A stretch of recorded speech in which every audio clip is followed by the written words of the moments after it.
Welcome to OMG Real Talk. And you are here with moi. And as always, one is Blossom. Yes, I am. And today is a day. Ooh, have we got a topic for you? One of the reasons why I thought it best to start that a little bit later, because some things are just not PG. And if you do have those little darlings because you've been homeschooling, I suggest you scoot them off the bed or put them in another room because they will not be ready for this. I don't even think you are, but that's okay. so, so how have you all been this week? Well, last week rather, because we're in the new week. It has been a crazy couple of few days for me. And the world is still going crazy. And I don't know if you're like me, but you're all kind of like apprehensive to see what's going to happen tomorrow. Like, are they really going to impeach Trumpy? I know. It's so exciting. It's not exciting. Now, one of the things that is exciting is finding out all about these new strains of coronavirus. Why do you say? I didn't know. Now we got an African strain, a European strain, and a UK strain. I mean, they just straining all over the place. As I said, stay safe. That's all I can say. So, what are we going to be talking about today? As you may have heard last week, I talked about a new book that I'm writing, and I'm collating with a few others. And here are two who are not shy to talk about that. What are we talking about today, I hear you say? Well, no sex, please. I'm a Christian. Yeah, right. What is that about? I'm going to read you just the first paragraph so you can kind of get the gist. I suppose I should put my disclaimer out now. This book is not going to be PG, and we will talk about sex. Yes, you heard that right. Sex. Yes, I am a Christian author, but I also live in the real world and realize that when you're saved, been baptized, experienced the calling on your life, or whatever brought you to the foot of the cross, your sexual organs don't die, and they don't die to self. They actually, if you ask me, become more alive. It can be a hot mess at times trying to abstain and keep your mind right. The struggle is real, and I do not intend to pretend or lie. Being a Christian and not having sex, if you're single, is, I think, one of the hardest things to overcome in your Christian life. So that's the first paragraph. That's the opener. Let my guests introduce themselves to you. These two beautiful ladies who are going through this journey of life, and we have similar encounters. So, to my top right, or left rather. No, it's my top right. Oh God, I'm getting confused. Yeah, your top right, my top left. Okay, I got issues. Who are you? Hi, my name is Kay. I am a cousin of Anna's, and yeah, that's all I'll give you for now. Yeah, she's not shy. Okay, and the bottom. Hi there, I'm Wendy. Good evening, and I am a church member with Anna. Ooh, now you make it juicy. You see, now we go through the same doors to get saved. Yes. Okay, so let's keep it real, as this is real talk. Over the past few months, it's been highlighted more and more that individuals that are faith-based, and not only Christians, where abstinence and celibacy are supposed to be your calling until getting married, are, especially in COVID, having issues. How do you mean having issues, you say? Well, normally you'd be able to go out and exercise, you'd be able to go shopping, you'd be able to do other activities that if you were feeling a little bit frisky, you could kind of distract yourself from. But now, in the fact that we've been under quarantine, locked in, locked out, put out, it's a matter of how do you manage those sexual urges and still stay safe? When I was growing up, unless you were married, you couldn't have sex. If you had sex, sex, you were fornicating, and it was an abomination, and the lightning was going to strike you down dead. Oh my gosh. So for me, when I first encountered sex, I waited for God to strike me. I thought I was going to get struck down on the road. I wasn't at home. I was going home. I was waiting for the lightning, and I was counting, and I was waiting, and it didn't happen. And then, unfortunately, because of past traumas, I actually went through the process of then washing myself in bleach, because that is a way that I thought was going to actually clean me and cleanse me. Yeah, I'm telling you, when you go through different life traumas, you do stuff. So yeah, I actually damaged myself in the process of trying to cleanse myself from being dirty and unclean, because that's sort of how they made it. Unless you were married, sex wasn't a clean thing. Sex wasn't supposed to be enjoyable. Sex was not for you. It was taboo. It was only for a married couple. And that myth needs to be busted today. And that's one of the reasons why I decided to write this book and be open and clear. And in talking to so many people, it's like, oh my goodness, the light bulbs are like coming on, and people are starting to recognize that this is a real issue that we've got. We're struggling. Now, later on in life, when I encountered sex and I wasn't saved, I hasten to add to make it look good, I found out sex could be a darn good thing. And I wasn't married. So how that gonna work for me? Right? But then now when I became saved, I said, you know what? I think I want to wait and have this experience in a loving, intimate relationship. How long do you wait? Because you see, once I went under the water, this didn't die off. So what happens? So I'm putting the question out there. I see your faces. You're like, what? I'm putting the question out there, ladies. Both of you, in your capacity, in your Christian walks, would you say you're saved? Yes. Right, okay. Absolutely. Or at least trying to be. Well, you were trying to be, right? Or at least trying to be, sure. Every day is a struggle, isn't it? In terms of there's always temptations or some sort or the other, and just trying to overcome and just having some form of tools to just work through those, because one of the things actually when I was preparing to become baptized, I remember people saying, this is a time where you're going to see struggles, in every aspect of your life. There's going to be challenges, and so said, so done, till this day. So yeah, absolutely, every day there's a struggle or some sort or a challenge that of temptation. Right. No, I hear you. What about you, Faye? I definitely agree with that. I mean, well, I don't know. I think the struggles have always been there. I just feel that there was an unnecessary amount of pressure put on people who were Christian or trying to pursue a Christian life, without actually preparing us for what happens if these like pressures or temptations come about. Kind of like, like when you go through therapy. No, just being a Christian is not going to fix it and just remove those urges. However, being a Christian or like going to therapy, you're given the tools and things that you can use for when these things happen and how to deal with them. I don't think as a Christian, we're prepared enough for that. Right. So, and then of course there's like the guilt of after, like, oh my God, I'm not a virgin now. Does this mean I'm forever and clean? Blah, like it's. Yeah, it's hard work, I mean, you get frisky, you get jiggy with it, you get your groove on, then it was good, and then after you're like, oh Lord, forgive me, I need to say 10 Hail Marys and do this and do whatever. The next time. I'm not gonna do it no more, Jesus. I'm not. Yeah, but it was good.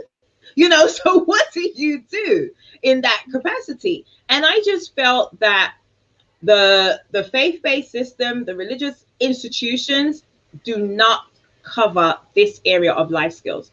How are you supposed to be celibate and abstain and you have real hormones, feelings? Especially for females, we go through cycles each month, and if your body's functioning, you're going through ovulation, boy, it's like a little crescendo. It's there, it's going, and then you're like, hello.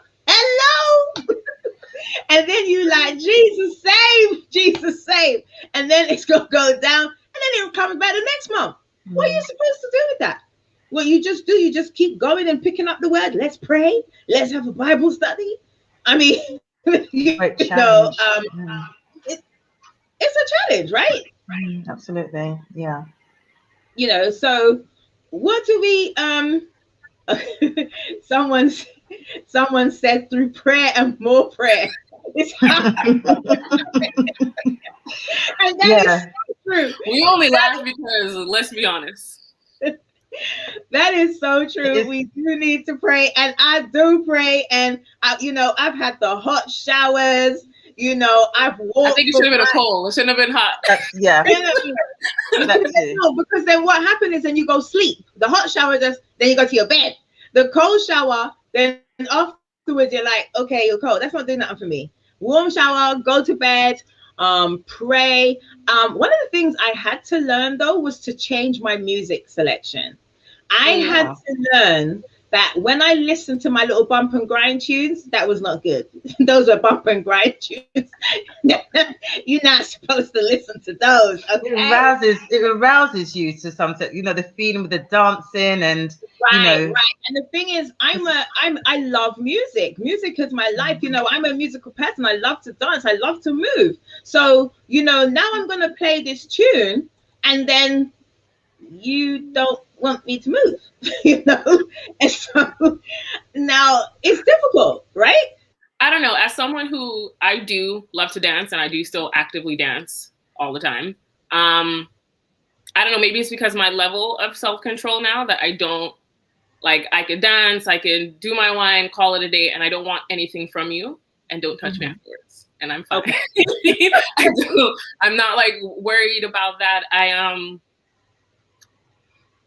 don't know. I guess I wouldn't say just praying works, but if you know what your triggers are, then clearly avoid those. Like, stay away from those, because then you're just pretty much falling into temptation when you go into them, right? So if it is music for you, then clearly yes, change the music that you listen to, cut back, put your mind on something else. Avoid dancing if that's just going to trigger you. But I think avoiding your triggers. Okay, yeah, that's wise. And you're right. I've had to learn that. I've had to learn some of my tunes from back in the day. Yeah, they had to stay back in the day. Because if I'm trying to stay safe, nope. And the thing is, music is so powerful that you will hear a track and it can bring you back to a time when you had a sexual encounter or were with an individual when that track came out. That's how powerful music is, and it's amazing that the mind can relive encounters as well. That don't help neither. I remember going to the Lord and saying, Father, if you don't want me to be in a relationship and to have a husband right now, you need to take away. You need to put to sleep, lay to bed, put to rest, because I don't need to know that part functions. Because the reality is, it's difficult to live every day going through month after month with the cycle that the human body does and not actually have those hormonal feelings, and for me, I'm grateful. I'm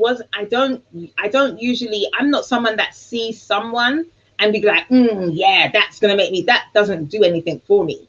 But, for somebody who's a visual person, that could be difficult sexually. Yeah, absolutely. Because when you see somebody in the first, between 10 and 30 seconds, you've already sussed up from the height, the physique, without them even speaking, you've already made an assumption of terms of like, what this person is like. So this is on a general, and already, you're thinking all sorts, and then it go, thinking on the next level, like, wow, could this possibly be? And if it were, be wonderful. But it is something in terms of visually. It's almost like your mind, you're writing and reading the story. You can set out the ambience, the layout of everything where you are, what you're wearing in terms of like, because you're visual and you've seen how this person looks, and already you're in this wonderful outfit, maybe, and so for you do play well. I speak for myself. I do sort of like play a story, because and that could be just passing by on somebody, and So visually it is very much something that weighs a lot in terms of how you see somebody and would make an assumption of what you believe potentially could be. Right. One of the chapters that I put in the book as well is when I had an encounter with a UPS man in the supermarket, and he was dressed in his UPS uniform, the Oh, shorts. wow. I saw the legs, and I was like, I had just come from walking, look a hot mess, hadn't been in yet, shouting myself, I needed some milk and stuff quick. And I And go into honey. the supermarket, and there's these legs, and I was like, ooh, you know, they were muscular and whatever. I said, okay. Well, And the then I time. looked up, there's a little booty. I said, oh, you know, and I don't know what happened to me that day. And then I was like, oh my gosh, I don't look good. I need to not see him. I need to go into another, you know, aisle. And went to the other aisle. I can't reach the water. Who comes along but the UPS man? And now I'm seeing the front of him. I said, Wow. Jesus, deliver me, you know. And I'm like, this is not a good thing. And then all I'm thinking is, I don't look right. I don't look good. No, no, no, no. Don't look at me. Don't look at me. Do you need help? No, don't ask me to help me. I said, yeah, I do. I need the water. You know, then he reached up. That was all I needed. That was it. I had fantasy for the rest of the day. Okay. And it's these kind of like encounters that you can have. And then, you know, they say that you lust in the mind, or you sin in the mind. So I sinned. I'd gone. I was gone. You know, that was like, you know, did I need to um do my Hail Mary there and then? There's a bump, you know, like I'd already been like, Lord, you made the fine creation, and he's just walking around in the supermarket, you know. How do you overcome those challenges? And I just feel like I don't think it I don't know if it's I don't think it gets I can assume, but I don't think when you're older it will be different. I think if you're a sexual being, you know, God created us as sexual beings, and this is things that the church doesn't talk about. You know, we were created as sexual beings. God made us to have sex one with another, with your partner, with your spouse. Yeah. And you know, sex is to be a pleasurable thing between two people. And so now you're telling me, after I've had this encounter, that that's it. I'm meant to just switch that off. I don't understand how that psyche works until you have that support system, and you know, you can openly discuss it, and it isn't a shameful and, you know, taboo thing. Sex is to be pleasurable. When you have been or encountered, you know, abuse, rape, and of course then it's not. But when it's in a positive format, it's an amazing thing. You can have fireworks. I know about that. You know, so, you know, so where would you say, ladies, in coming in your walk, and you know, you don't have to out yourself, but have you in your churches felt supported in even talking about things like that? Well, no. I mean, I remember because I joined the church late in my life, up until a few years ago, and I remember. Don't say the name. No, no, no, no, no, no, no, no. And I remember being told, you know, these are the lists, you know, what the cans and what you can and can't do, and Okay. the top of the list were, you know, back then I loved wearing bright red lipstick and so forth, and I was told, you know, you cannot wear red lipstick or have your fingernails red or bright colors, and certainly you cannot. You have to forsake, you know, sex. And I thought, wow. I thought, well, made no difference anyway at the time, you know. But in terms of, but then it was said and parked up there. I was told that, you know, you're not supposed to, because absolutely, you know, when you're married and within that that marital settings, yes. But then it was almost as if to say, okay, you may not be at the moment, but you know, once you do become, you know, a Christian, no more. But there was nothing in terms of any guidelines or support to say, well, look, this is the advice, or this is what what's happened for me when I was single, or this is what somebody else has suggested or recommended to work for them that you possibly can try. So I was left very much on my own, like, hey, what's next? Because as you quite rightly said, Anna, it's not like a light switch. You don't just switch it off and say to your body, you know, we don't have any control over it. And then as much as we say we can focus on something, but the body, in terms of, like you said, on a monthly basis, there is like a trigger. And as much as having to suppress it, the trigger's still there. It ignites. So it's just letting you know, hey, I'm still there. Do you know what I mean? Although you parked me up, you know, but there is actually some kind of motion there, and be it suppressed and bricks and cement put on top of it, there's still just like a rice grain. You may not see, it may not have much of an effect, but it is there. But what do you do with it? And in terms of, I remember going to Bible studies, and I remember one of the members saying, when I was newly joined, but I went to another church for Bible studies, and I remember one of the members was saying, you know, that one of her challenges was that she was actively having sex. She wasn't married or anything like that, and she was saying that she doesn't know what to do. She doesn't know. I mean, she was saying, you know, that her feelings about it in terms of pleasurable, you know, her enjoyment, but she knows that it was wrong. You know, it's not something that God wants for her to encounter, for her to continue in that way. So she knows, and she was aware of it. But there was, even then, nobody within, it was a very small Bible group study, but nobody really addressed it. It was almost just this say, oh yeah, okay, next topic, what should we, you know, what we go on to? And but it was left there. And what was, although I wasn't a member of that church, but what was really sad, I later saw her a couple of years ago, and I just bumped into her and I said hi and so forth. And I said, just asked her, you know, what became of it? How did you manage it? What happened? And she said, thereafter, she still continued. She prayed about it and so forth, but she still continued. She had no guidance, because she said for her that evening, she had opened up and shared how she was personally feeling, yet nobody had taken anything in regards to said, look, you know, about, you know, let me refer you or anything. She had no guidance, no nothing. And even not knowing that, during that period, it was just a very small number. There were only 7 of us, and it was a mixed group as well.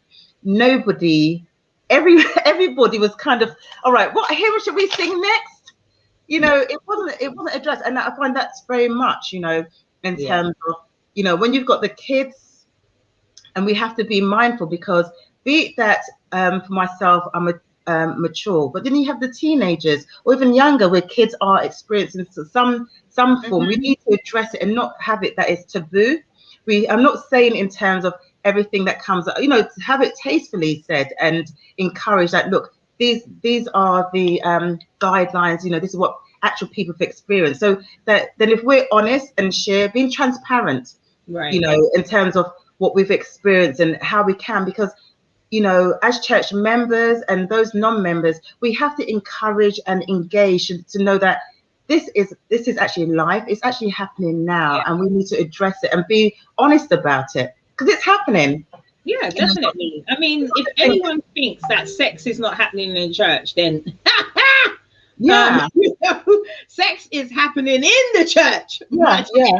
The people in the church having sex, you know, they're not supposed to, but they are. So someone else has come in. It's a shame that the churches do not support singles more. Yeah, often it makes singleness to be a negative, and that is so true. You know, being single in any church or faith-based institution is like a taboo. Like there's something wrong with you. And then it's like kind of, you get the married women sort of like strutting, like, you know, they're the prima donnas because they're the married ones. And well, you're one of the tainted ones because you ain't got no husband, you know. But and then you've also got encounters where I've seen women sort of clutch their husbands when they see certain females come to the people in church. I'm like, what, the jail? You know, but that's because they have an insecurity that the woman could come by their partner. But then maybe you should have been doing something. But you know, another thing that was put to me that I want to put out to us is that someone said that it's not right for Christians to do anything but the missionary position. So God did not make Where? What us. verse is that? Yeah, hold on. God did not make us to be doing all these sexual things. We are supposed to just have sex to reprocreate, and that's it. Yeah.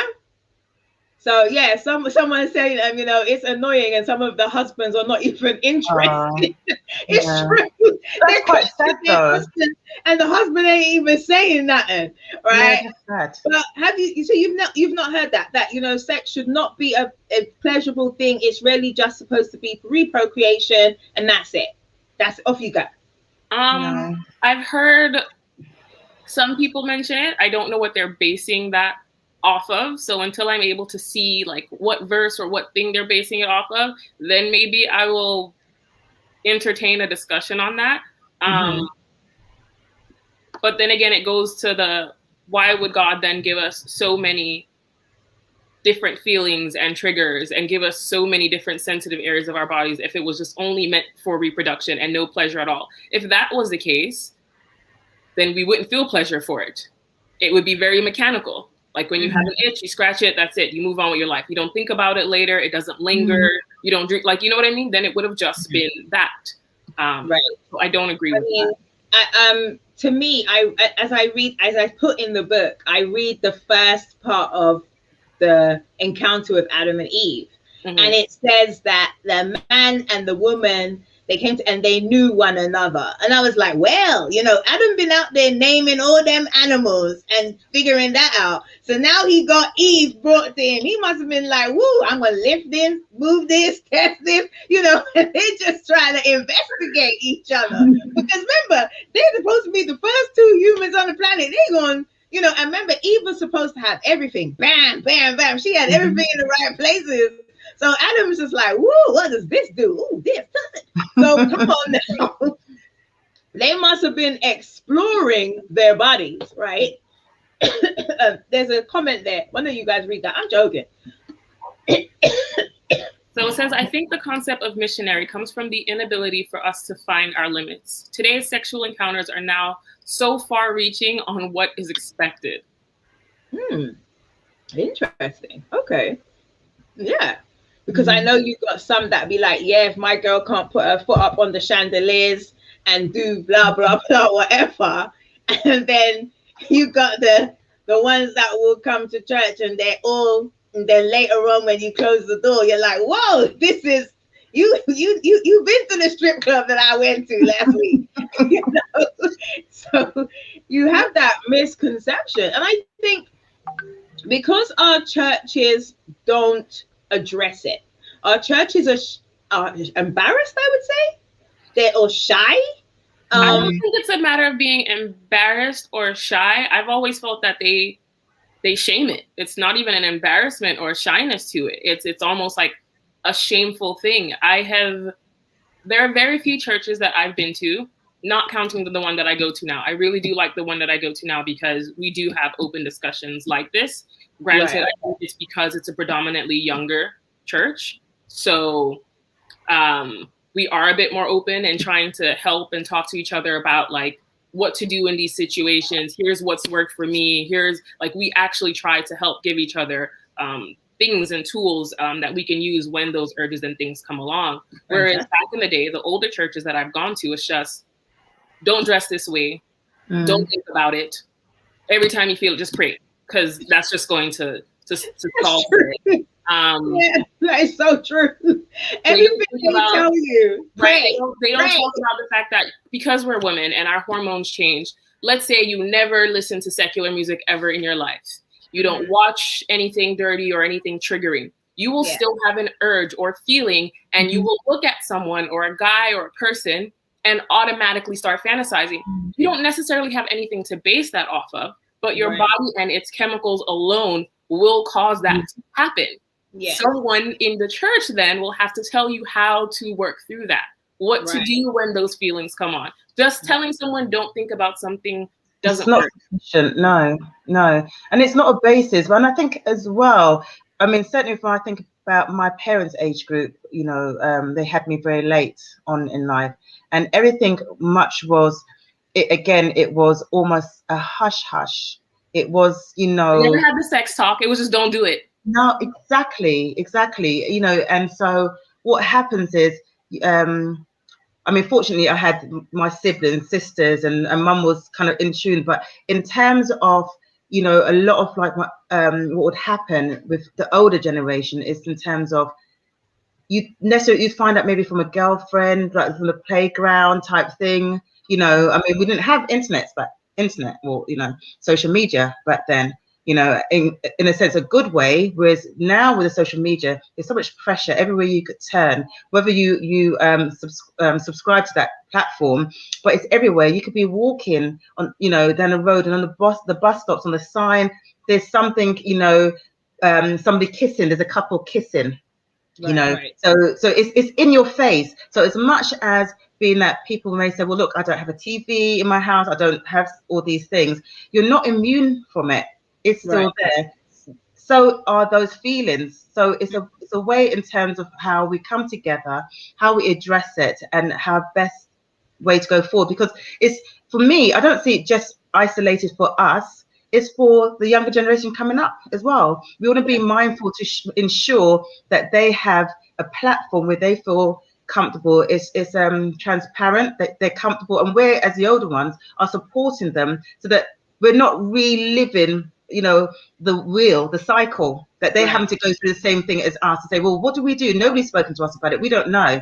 We've got to make them comfortable and support them. And as much as my personal opinion, when I've gone to various churches and spoken with various people, it is very much a taboo. It's seen as, you know, going into a church, again, like what Anna's said, it's almost as if the women are clutching onto their handbags, but those handbags, aka, are their husbands. It's and at the same time, you know, people believe, oh, you're going into church to find men, but I'm like, how can that possibly be? If there are no men in the clubs or anywhere else, how are there possibly going to be any in church? You know, there's far less. We're technically not even supposed to be looking at men in church. Yes, remember that. When you go, what I'm saying is, saved, you don't look for men. When you're saved, you just do. The Lord just brings it. They just drop out the sky when God thinks you're ready. You just be this saved, sanctified woman, and then the Lord is going to reveal you to your partner, and he's going to come and find you, because the man that find her for wife, find her for good all these million of women. And you just going to be married, and then you're going to have your sexual encounter. Woohoo! And that brings me to the other factor. Because I think sex is so taboo and not spoken about, I feel that maybe now where the divorce rate is so much higher in our churches is because sex is not discussed.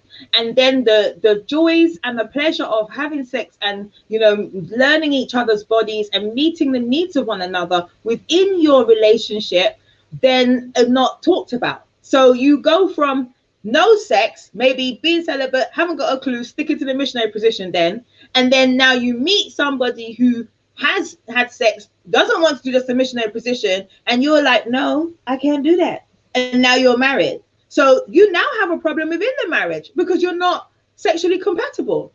Whereas maybe if we talked about these things and it wasn't taboo and it was okay, you could say, well, actually, you're not ashamed to say this is the type of intimacy, like I like foreplay, you know, I like to be very sensual, you know, I like to be experimentative. Or someone says, no, I don't like to be that, you know, well, no, what? Okay, cool. Because this is something that I'm more interested in. That's real life, you know. So I got here.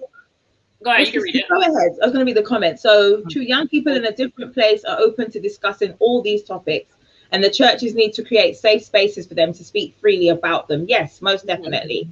Definitely. That's one of the problems our churches have. They're not safe spaces. I think that all that you're saying, like having those discussions with a potential significant other, that all is usually done within the dating stage, which is another thing that's not talked about in churches. But yet that's what I'm saying. To find a significant other. Even counseling, isn't it? Marriage counseling. No, Right. but you gotta date first. You gotta you just gonna go to the pastor. Yes, man, I see this woman. I'm in like her. I want to marry her. Okay. Have you actually talked before? No, we're not doing that. We're just getting married. It's COVID time, man. Let's just get married. You have to have some kind of encounter before, Now the difference is, because we've been having this discussion a lot lately, is the difference between dating and courting. Because dating is where you can date Tom, you can date Harry, you can date John, and you're just trying to, see what people are like, get to know personalities, do whatever. Yeah. But once you say you're courting, you've seen Tom, and Tom is of the interest that you perceive for a husband. Tom sees you as a wife. You now become exclusive, and that's where you're doing. Both of you have the intentions of marriage, and so you will be courting, and then of course within the courting you will get engaged, and then that will continue. Now if for whatever reason in the courting stage it doesn't happen, okay, but that is what it is. But there's a difference. Now with dating, that's not so. And I think also our cultural differences within churches have a very, very big impact. Now, coming from a West Indian Caribbean background, I know for myself, my sex ed talk with my mom is, when I started my cycle, don't talk to any men. That was it. I was like, do you mean on the bus? Do you mean on this? What is talking about? Confusion. And then you're just listening. And then, you go to school and you've always got a couple of the girls that are a little bit more advanced than you. And then they're talking about stuff and you're like, that don't sound right, do whatever. So as you go, you're learning. And then especially when you go to church, I remember my first encounter that they were talking about courtship in church. And it discussed about courting in groups. It wasn't even dating. It was courting in groups so that you don't put yourself in a position that you may feel a little bit frisky. You don't court after dark. That was one of the things that I heard. And it also said no petting. And I said petting. So that means they have a dog. I really thought, because I was young, I was just a teenager. I was listening into a session. Oh, they got animals, they got whatever. So I'm totally confused. Only later on. You're so adorable. Listen, I had no clue. And no one is teaching you this stuff. I said, what is petting? I thought it was to do with animals. So they go to like a pet zoo or whatever. And now I find out, no, they don't want you to feel up. They don't want you to touch. They don't want you to get, you should have said that. Do you see what I mean? So it was like, again, even just saying the word sex in church is like, saying the fact that you want to have, sexual intimacy, that you will have desires, that you may have a G-spot, that you may, it's so taboo. It's so, this is not godly. Well, then why did he make our bodies the way he made us? And that's my question. Why would your creator make you to be a sexual being if that wasn't to be explored and to be enjoyed? I am a very big advocate, as many of you may know, for things like abuse, FGM and things like that. Now, that is a prime example with the belief system that the female has no right to pleasure. And so they do female genital mutilation where they cut off things like the clitoris and whatever labor, so that you're just there to reprocreate and that is it. But that's not how you were created, so those things are just unacceptable. But in some cultures, that's seen as the norm. The woman is for the man's pleasure, not the woman to receive any pleasure. That is not what I read in scripture. And that's why in one of my chapters, I bring out Songs of Solomon. When nobody told me this book. When you go to church, ain't nobody pick up and talks to you about that book. And I don't even know how I came across it. And I was like, wait a minute, Richard, I put this in your. I was like, hold on. It's not leaving much for my imagination. And so I was like, so even in the word, God is allowing you to know how Mm-hmm. to, woo each other, how Yeah. to sweet talk, how to, do you know what I mean? Mm-hmm. Find Why joy in each other. Like, not?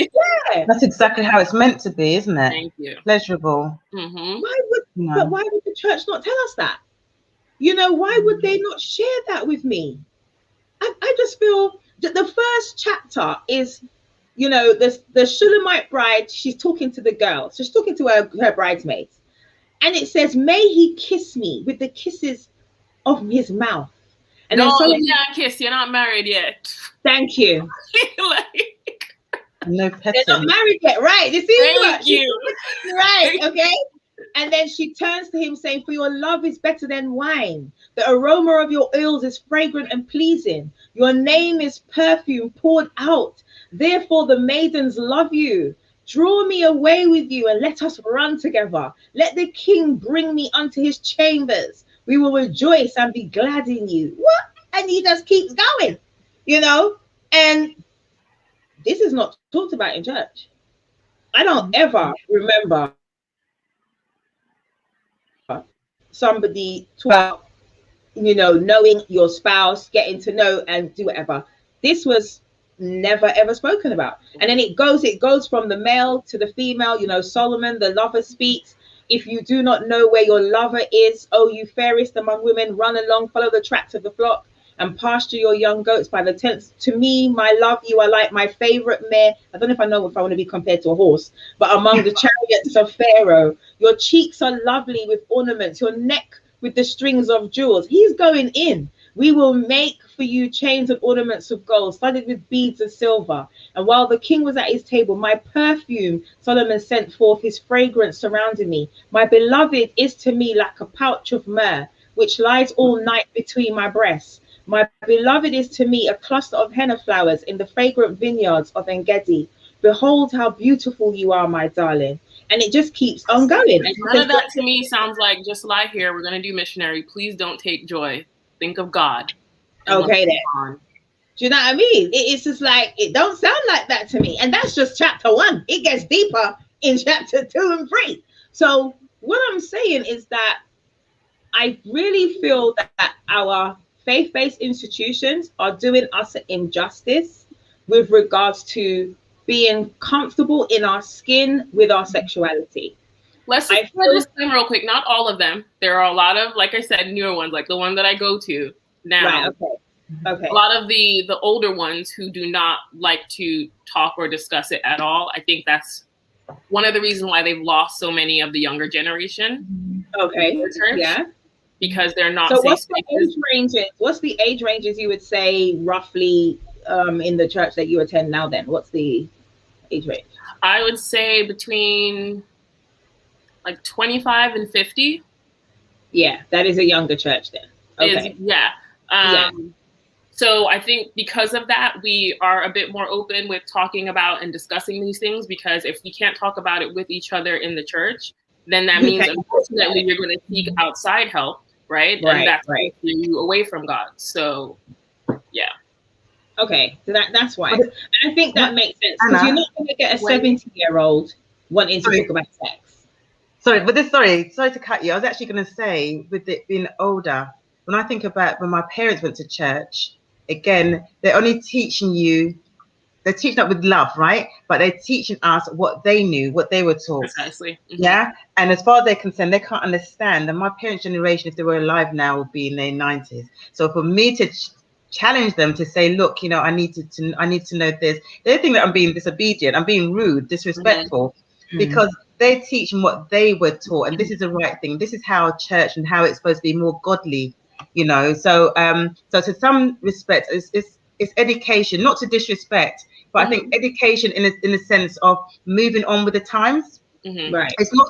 It just means that rather us staying stagnant, we actually have to embrace change, and change is not a bad thing. Change is actually in abundance, and so you can physically see, mentally see that the change is around you, and we have to change with it in order to support the change. Because certainly with how I'm learning, I mean, at this age now, I'd hate for a 16-year-old to be going through that person 16. As I said before, why reinvent the wheel? the elders, there's nowhere now they're going to be changing. They're going to be seeing us as strange and thinking, my God, how are they changing the church? And this is how you know how things are. Why they doing like this? But I guess them it being older, we have to respect that it's Right. not going to change anytime soon. We have to, as the younger, mindful ones that have witnessed and seen the change and what we've encountered, to make the Right. changes for the future. So my question to you guys is, because Hold on, somebody asked me to say where I read that from. I just got they want to go read it. So I'm reading from Songs of Solomon chapter 1, and there are 4 chapters in that scripture. So I read you from Solomon chapter 1 down to 17. I haven't gone into verses 2, 3, 4 yet. But you take your own pleasure and read Songs of Solomon, and, you know, trust me, you will be surprised, actually, because it's a scriptural thing. Mm-hmm. Go for it. What's your question? So then my question to you guys is, because the way I've always seen it, right? If I knew something in the past that I wish I had known before, because it would have avoided me a lot of unnecessary consequences, I always try to teach that to my brothers, right? Because I don't have any sisters. I just have brothers. So I always try to teach that to them, because I don't want them to have to go through the same mess that I did just to learn that, right? Mm-hmm. So in the same sense, I don't see why then that would even still, till this day, be hard for the older generation to understand that. Like, you clearly went through a lot of suffering, or you had to go through it silently, possibly, because you didn't feel comfortable with talking to the church about this. Why would you want your own child or the next generation to have to suffer silently if this could be avoided? Because in answering that question, oftentimes, especially with a conversation I had with my mum just yesterday, what's the fact that I didn't talk about it got to do with it? It could have helped me avoid some, you know what I mean? But that's the thing. It's like, we're thinking in the lines of, we want to pass down and share and help others grow and develop. And they're like, well, I didn't get that and I survived. Yeah, that's right. Yeah. I'm all right. Do you see what I'm saying? Yeah. But it's actually not the way. The same way how you've passed down through generations how to braid hair, how to cook, how to do whatever. We don't then pass down how to be a happy woman in your singleness, how to be a good lover, how to be. There's nothing wrong with that. Because then you would actually keep more marriages together if women knew how to be joyful and pleasurable in their relationship, as well as just men. So I think that closed-mindedness, you know, on sharing information, you know, because even if we look at it, sometimes some of the families and people I've spoken to, they didn't even share about finances. Finances was a a taboo topic. You never discussed money on that one, because you see what I'm saying? And so that wasn't discussed. You don't talk about money. That you shut that down. But these are things that break marriages if you don't have financial conversations and are open. So that's the same as your sexual intimacy. And I think that just to think that sex is only for reprocreation, and don't get me wrong, years ago our parents had a lot of kids, so compared to what we have today, people having 10, 14, I'm like, what? You know, children. Whereas people today are having 2 and that's it, right? You know, in that arena, I think that if we shared, and I've heard mature people say in conversations, I love talking to seniors. They're just so a wealth of, you know, information, and and the history that they have. And they've said, if I could go back and maybe do it differently, or if someone had spoken to me, that's what you hear them say, I wish I'd had that experience. So that to me shows they would have liked it. Yeah. But because it wasn't done, it wasn't allowed, we just didn't talk about it. We just skipped that. You know, so yeah, it's definitely and that's one of the reasons that I feel the book has been brought to me to write. And you know, it isn't a matter of like trying to be a raunchy you know, sex novel or whatever, but it's definitely where I'm going to discuss and we will talk as we have today. These are the real issues that we're facing.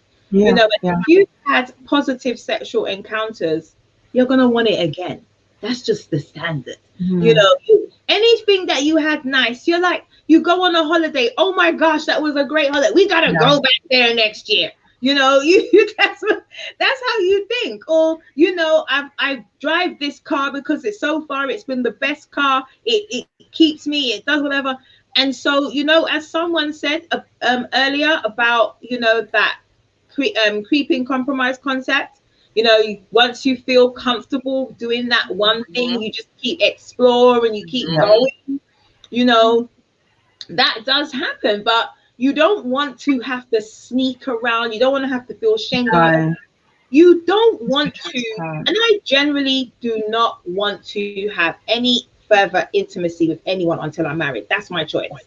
That's Mhm. what I am praying for. That's what I'm hoping for. That's why we need to get together, Jesus. But at the end of the day, you know, if I, as they say, falter, Mhm. you know, I don't want to feel now I've committed the abominable sin. I'm put out, you know, do whatever. Because also before, I remember years ago when if you got pregnant, because that was the only way that they could notice a woman had had Yeah. sex, you Mhm. know, and that was what I thought was very sexist as well in our churches. You know, it takes two to make the baby, but you put the woman out and Yeah. the man's still walking around like he ain't done nothing. You know, that is out of order. But the woman, you know, the poor woman shamed, put down, and then the man's still in the church pew, Mhm. like nothing happened.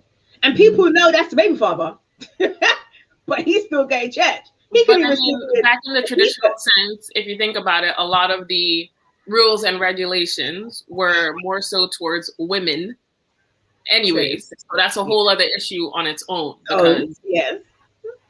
Yes, that is true. Because that's like the woman that they were going to stone. They wanted Jesus to stone. Mhm. They Mhm. said they caught her. That was it. They caught her in adultery, but nowhere was the man. How you catch the woman in adultery? Where the man there? Do you know what I mean? Precisely. She was adultering by herself. You know, Precisely. so you can't do that. We should have. Two people that could do adultery, but they only brought the woman to go and kill her off. Mhm. So you know, it has been. And maybe that's a part of the issue. Maybe one of the reasons why sex is taboo, and maybe because we're females talking about it, they don't talk about it with the females. Maybe they address it with the males. Who knows? Do you see what I'm saying? That's interesting. No, I I think. I don't know. think. That's I think it's interesting that does talked happen. about differently to each of them. I think for women, we are just told a lot less, and all we're told is to just abstain, be conservative, be womanly and godly and pure and all this other stuff, right? Yeah, Whereas men, all they're just told, you know, just be a good guy, but nothing else aside from that. Women are told, don't dress this way, don't be too provocative, carry right, yourself in such a manner, blah blah. There are so many restrictions and rules to women, and at right. the end of the day, it's just like, okay, so I have to do all of these things to make sure I don't sin. What are you guys telling them to make sure they don't try to provoke me or Interesting. That's me, right. or like what are they told when? Yeah. Yeah, the man invite you to the Bible study, and then he's trying to help Oh, you with other part well, of the that, leaf of the well, Bible. Do that's you know what what I mean? happens, Anna, isn't it? And The you're number. trying to be, and you're trying, but then you see that's where you also get those scorned women where the woman was there keeping her skin quiet, the man comes along, he encounters her, then now he don't be with her because he's encountered her, and he goes off, and then you see him bringing some next woman into the church and marry her, and everyone's like, where the jail she come from, when he was there with these ones, and you're like, what? And then sometimes you find out Mary, Sue, and Jane, and they're all shocked. No one can't say nothing because Had to state of you affairs. don't talk. Whereas if it was open, then there'd be less mess, Yeah, and there'll be less absolutely. brokenness, and there'll be Yeah. less bitterness. Yeah. Yes, yes, You know, it certainly. wouldn't be so hidden. You know, Mm. oh, I'm not having sex because I'm choosing to abstain before marriage. Are you on the same viewpoint? Well, I'm struggling with that area. Okay, well, maybe I can't help you, but you know, we've got a support system that can. So at least it's aware. If you keep keeping things secretive and hidden, it allows it to continue to fester.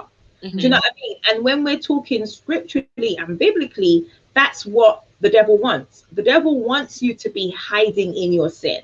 The devil wants you to be secretive, and and that's how things like abuse and those things can continue, because what do they tell you, especially if you're a child? It's a secret. You can't tell anyone. I'm going to hurt somebody if you tell anyone. So it's always hidden. And so that's the same thing with sexual sins. It's like it's hidden, so of course it's going to keep happening. If we have these sessions where we say sex is not a sin, like Kate Taylor, it's not a sin. Sex is not a sin. It does not say in the Bible sex is a sin. Stop saying that, right? Adultery is a sin. That's one of the 10 commandments. Let's not get twisted, right? And of course, fornication. You don't want fornication. And the realistic reason of fornication is if you've had intimacy prior to your spouse, it's often difficult for you to have true sexual intimacy and pleasure, because you may have had an encounter before that still has an impact. Do you see what I'm saying? So you're not meant to compare. You're not meant to think about us. But if you've had that, it's much harder, And so you could then come into that relationship where you want to be whole and you want to share that love and intimacy with each other. But because of the past, and you remembered how so-and-so did, and then this one just a lie upon them back. It's just like it creates a problem. If you have a flat mindset, you're just both,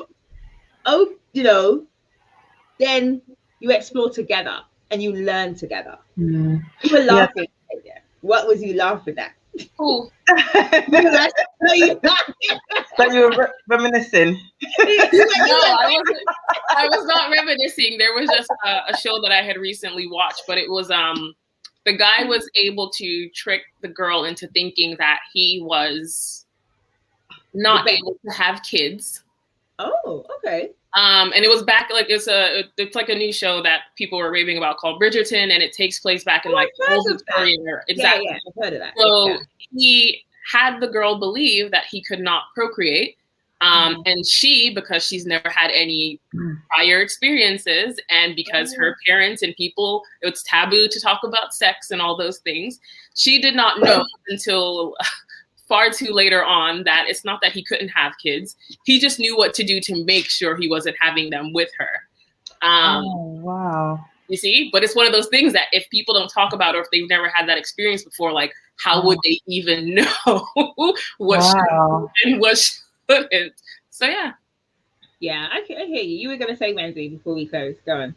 No, I was just saying in terms of the taboo, that's why lots of people are despondent with the churches, because taboo not being talked about, the secretivity in terms of people maybe seeing each other, and this main person is maybe seeing this person, Sally, seeing that one, Anne, and and people may know, but it's not addressed, and having a child with a woman, but yet the woman is looked upon, frowned upon, that, my gosh, she's had a child. I mean, there was one lady actually that had come to church when I was visiting, and she said, I used to come to this church and I love this church. I grew up in this church. Then I had my daughter and everyone shunned me, she said. Nobody wanted to know. But now her daughter's come and her daughter is doing exceptionally well. And everybody's like, oh my gosh, you're so wonderful.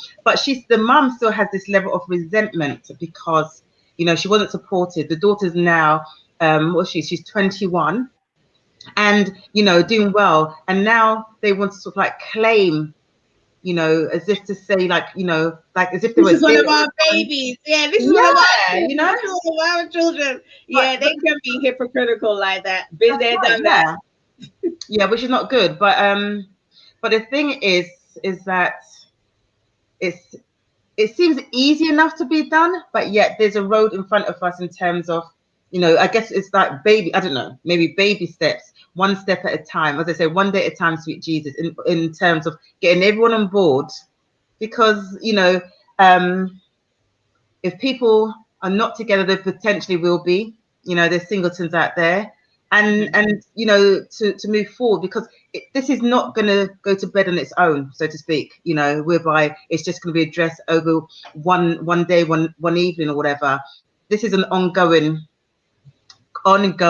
practice, and it's wonderful, Anna, that you've got your book coming out. Okay, so are you saying then, in going to what you're saying, is that I believe that our churches need to have more life skills? I feel that Christianity is not just a faith; it should be a way of life. And so, because of that way of life, then you are taught and given the tools of how to live within that life. I think that's why, especially the tools. That's why I really love and embrace my, you know, my Muslim and my Jewish and my Buddhist, you know, brothers and sisters, because they're often given the guidelines, the booklet of how we live. But if you notice in Christianity, it's like, well, we're Christians, but their Christianity is different to this Christianity, this person, you know, they're also different. And I'm not saying you should be robotic, but I think within that faith-based, you know, fellowship that you're in, there should be rap sessions, even if it's once a month, then 12 times a year. Yeah. This is how we deal with our sexuality. You know, this is how we deal with finances. This is how, do you see what I mean? Yes, So yes, we are learning life skills throughout in our Christian lives, how to invest, how to save, how to buy property, you know, all these kind of, absolutely, you know, life skills that you need, that you should have within the fellowship and the body of Christ that you're in, you know. And it shouldn't be taboo. How to have fun and live well in your singleness, you know, like socializing, going out. If you choose to maybe date online, it should not be made to, you should not be made to feel like you're a terrible person because you decided one day to swipe left or swipe right. You know, it should be, you know, but why do you feel you need to go and, you know, date online when we could really have dating within our fellowships? Do you see what I'm saying? So that's the kind of thing that should be there. And if we knew that sex wasn't such a taboo subject, then it would also stop these interactions of maybe where someone would try and play off or, you know, taste the waters with other women, because they know that's not the standard and we're going to talk about it. So it's accountability that I think is also a problem that we have. So, you know, I'm very blessed and honored to have you ladies that are not shy, because I know there are some out there that are like, whoa, I am not talking about that. Don't put my face up on there because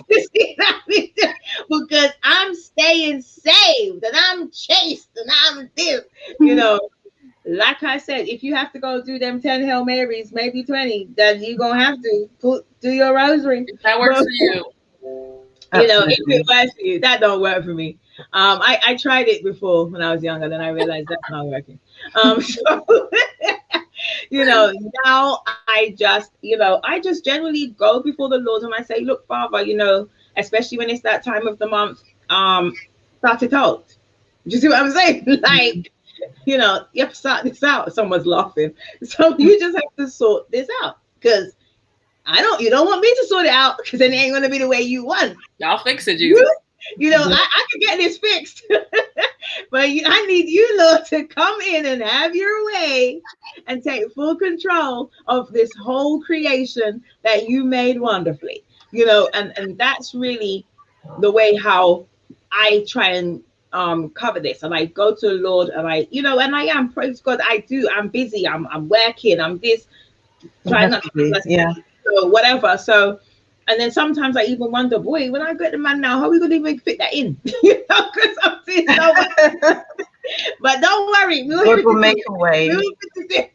So, you know, and that as well. I don't want individuals to feel like the other people that I was listening to, which I thought was hilarious, but it's not. I have to respect their viewpoint that, you know, sex should just be a single, you know, mechanical, yeah, you know, I want us to understand that you can have that sexual intimacy with that person, that special someone, and really enjoy each other. It's a way that God made for us to know each other, to connect and to bond. And it shouldn't, and that's one of the reasons why we're not becoming close and we're not loving with each other, because we still see these things as taboo, and you don't want to sit too close, and you don't want no one to see that you might put your arm over at church, or you see some couples like, they don't even look like they, they're not relaxed. Yeah, not embracing. They're not together. So, and I think even that's a part of it. You're married and you're still stiff. My goodness, you're stiff when you wasn't married, and you're stiff now you're married. Come on, man, loosen up yourself. So, it's just a matter of I want it to be an educational tool, but also to be one that is enlightening, and you can bust two jokes and you laugh about certain things. It is not going to be an X-rated pornovision book, but it is going to be real, exactly like we spoke about today. And the young people from, I would say, high school age, they say younger, but I'm trying to keep it where it's more sensible. From high school age, say from 14, 15, they are interested in sex. Their bodies are going through changes. And so these are the kind of things that need to be discussed. So everyone displays affection differently, and that is just fine. Intimacy can be found on many different levels. That is true. Absolutely true. Yeah. But I don't think there's anything wrong with couples holding hands. Some churches don't think that's nice. Couples holding hands. I'm not saying for you to be making out on the pew, but intentions are too hard. But a little, two joke, a little giggle that you two might have that no one else knows about. It's sweet. And I let me tell you what I see, and I love. I saw an old couple the other day. They've got to be in their 80s or 90s. The two of them could hardly walk, and they were using the little shopping cart. And he had a stick, she had the trolley. I was like, oh my God, they're gonna fall over. Let me help them. And they were just so cute and so together. And I was like, that is what it's about. That love, that till death do us part. And it was such a blessing to see. And that's the kind of joy and the relationship and the intimacy that you want to have with your spouse. And so that's why we are willing to wait. As singles, we're willing to wait. You know what I mean? You're willing to wait for that relationship that has that bond, that has that. And to be real, I'm willing to wait as well, because I'm telling Jesus, I want to have good sex when I get married. Straight up. Yeah, I ain't hiding. Let me tell you something. If my husband comes and he ain't doing it right, I'm going to have issues. So that's the reason why I'm waiting on Jesus. But he will be correct, Anna, because the thing is that you and I as individuals, we don't know everything. All right, we're 100% now, but when we come together as one, and God's chosen that person, our life partner, he'll be 50%, you 50%, come together, make that 100%. And what he doesn't know, you'll show, and same, and vice versa, because we can never know enough or learn enough. So it's all about being together and connecting and learning, and providing that person's willing and wanting to, explore and to learn. We've got to be engaging. That's what love is. The endorphins, it makes you feel good. It's good for the body, isn't it? You live longer. They said married people live longer, well, especially the men, actually. Correction, disclaimer, happy married people. Okay, I stand corrected. Happy married people. And it's actually really good for weight loss. Just thought I'd say that. But anyway, that is good. Oh yeah, so let's come to a close. We've actually gone over, but the topic is so juicy. But no, it's I'm really glad that we've had this opportunity this evening, and I hope that whoever does get to hear will be able to not feel what's the word I'm looking for, embarrassed or uncomfortable, or as you said, when discouraged in their singleness and in their Christ. And my thing is, I talk to my creator about everything. I don't care what it is, even if it's the fact that I bought a toothpaste, it tastes bad, that you need to find me a better one. I talk to my creator about everything, because you made me. So you know what I need. You know how my body should be. You know the desires of my heart. I can't fake it to you. Because even if I'm outside fronting, no, I'm saved. I don't need a man. I'm good. I'm just married to Jesus. No. I hate that statement. It sounds so right? And years ago, I actually foolishly said that. And it was my daughter that highly made me know. She goes, oh, mom, you know, you and grandma are married to the same man. I was like, that is disgusting, right? But, you know, that's how silly it sounds. And now I just share my world with my Father in heaven about everything.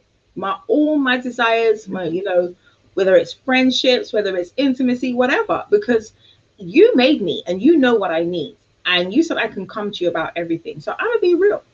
That's just me and Jesus. That's how I am, you know.